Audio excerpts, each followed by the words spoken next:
Hello, this is Jazzy Lady back with another video. Just wanted to speak a little on this uh, affirmative action, as we know it, has effectively ended, I believe, a little over a week ago now.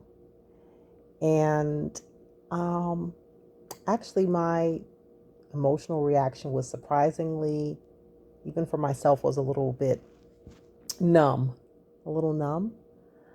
I think at this point, first of all, I'm not surprised, by the way. I kind of knew I expected at some point that it might end because, of course, the balance of power shifts and we have more conservatives, Republican leanings persons on the Supreme Court. So this isn't a shock, by the way.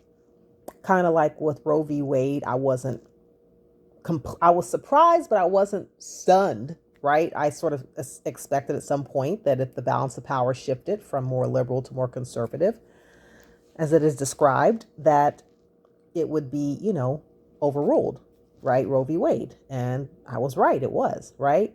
So just like with Roe v. Wade, I remember saying to myself, yes, it's over for now.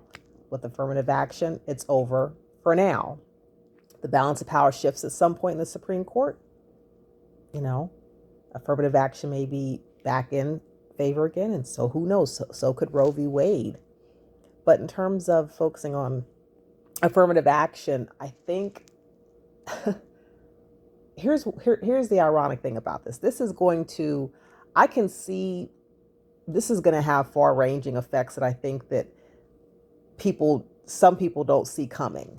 Now, I think a lot of the educators and professors at colleges, they can kind of see it already coming. But I think some people in this country and their zeal and excitement, enthusiasm to end it, they don't see it. And the people, here's what I know. People, for some reason, and this is the thing, people are okay with separation by gender, right? But not by race, right?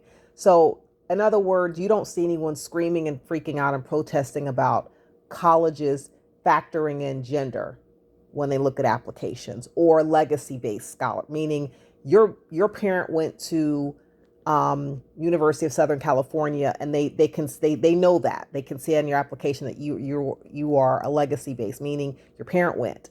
They take that into consideration. Right. And so in essence, there's legacy-based affirmative action, meaning, again, if your parent went to that college and they can see that and they find that out in your application, there's a higher chance you may get to go than someone else whose parent didn't go. In other words, if all things are about equal, but one person's parent went to the college and another person's didn't, you think they're not going to notice that? You think they may not factor that in? Right. Or if someone's parent gave the school a big donation, you think they're not going to factor that in? Yeah, they're going to factor that in, right? Mm-hmm. So there's other things that are factored in all the time, right?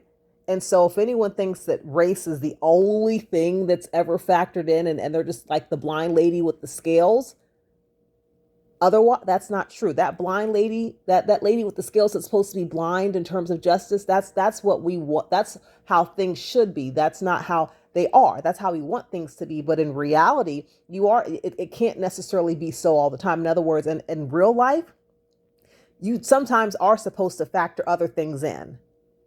Okay. Being blind is not good in every situation. Sometimes you need to see everything, right? That's only in certain situations. You can't live your life with a blindfold on.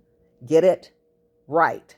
So if you are really, extremely upset and angry about college administrators factoring in race, but you're not upset about them factoring in gender or a legacy-based, alumni or things like that, then, you're being a hypocrite. Because if you're trying to be the lady with the blindfold and you don't notice anything, and all I do is look and see who has the highest SAT score and who had the best this and who had the highest, the best grades in high school and things like that. If you're really thinking that that's all they're going to just look at and they don't factor anything else, you're kidding yourself.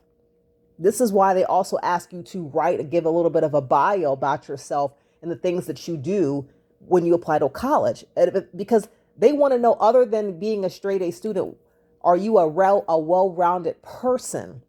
They're telling you, they're factoring something into their decision other than your grades. That's why they want you to tell them about your life outside of school. Do you volunteer? Do you volunteer at a local shelter? What do you do? They want to know, what are your hobbies? What are your interests? What will you add to the school? Will you make the school better and more interesting? Are you an interesting person? Do you have a personality? Are you just a straight A student and there's nothing interesting about you?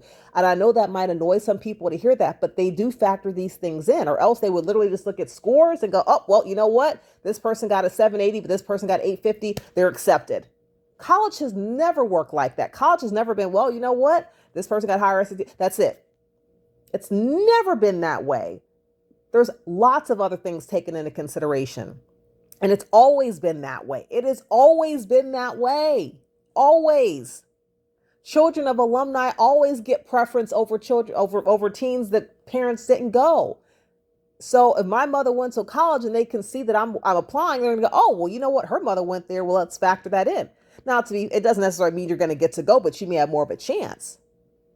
And even when I say all things being equal, no, it's never it's exactly equal. Of course not, because if someone may get a 2-point higher SAT score than the other. Okay. And so they may factor something else in because the SAT scores are so close between two applicants. What if it's 2 points difference and they're looking, okay, well, what else can we factor in? They're trying to make a well-rounded, balanced decision, right? But I don't see anyone screaming and protesting about that. But race is the thing that when it's factored in, people get very angry about that. I've noticed that seems to be the thing that people can't take. They can't take that.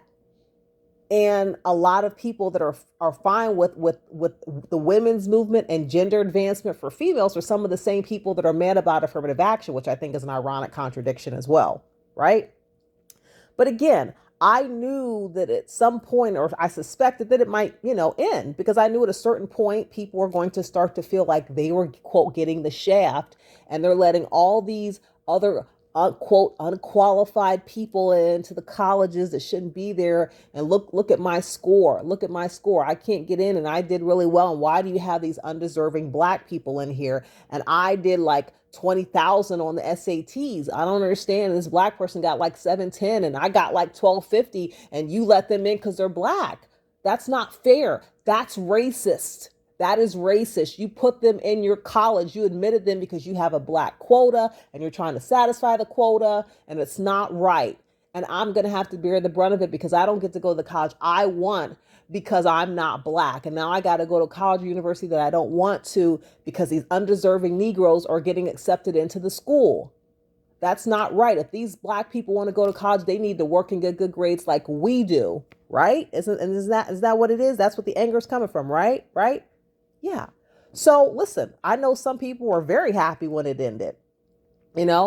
I've seen posts on social media where people are, basically saying, giving the middle finger, like, haha, good. I'm glad it's over. I'm so happy. You know what I mean? And, it's a real, it's a real divide there among the races, I have to say. I mean, I seen a white lady on Twitter basically give a middle finger to a Black lady on Twitter because they're arguing about, she was basically like, F you and your reparations. Yeah.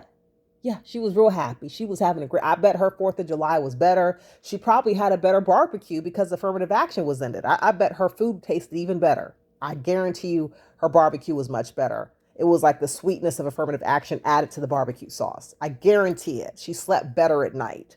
You know what I mean? And I know some people are going to sleep better at night knowing affirmative action, that terrible monster is out of their life. I'm happy for them. That's good. They can drink those affirmative action tears. That's great. So my point is this. I wouldn't get too emotionally happy or sad about this one way or another. I think with this, it's important to stay balanced with your emotions because, again, things shift with the political wing. As someone that was a real political junkie years ago, I can tell you the pendulum swings. So for anybody that's super happy and excited, thinking they're flipping off Black people, are super happy about this, and they're like, haha, that racist rule of affirmative action is over, don't get too beside yourself. It could flip. It could flip. It could flip. And it will. Because again, the pendulum swings.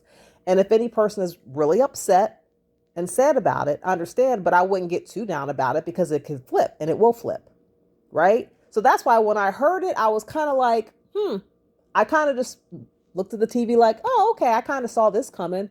And I just went about my day. I wasn't crying about it. I was just kind of like, okay, I knew this was probably going to, at some point, because there have been too many people protesting and getting upset about it and filing lawsuits with the Supreme, the Supreme Court. I knew at some point, if we had enough, if we got just enough justices to agree, that it was going to be overturned. Again, just like with Roe v. Wade.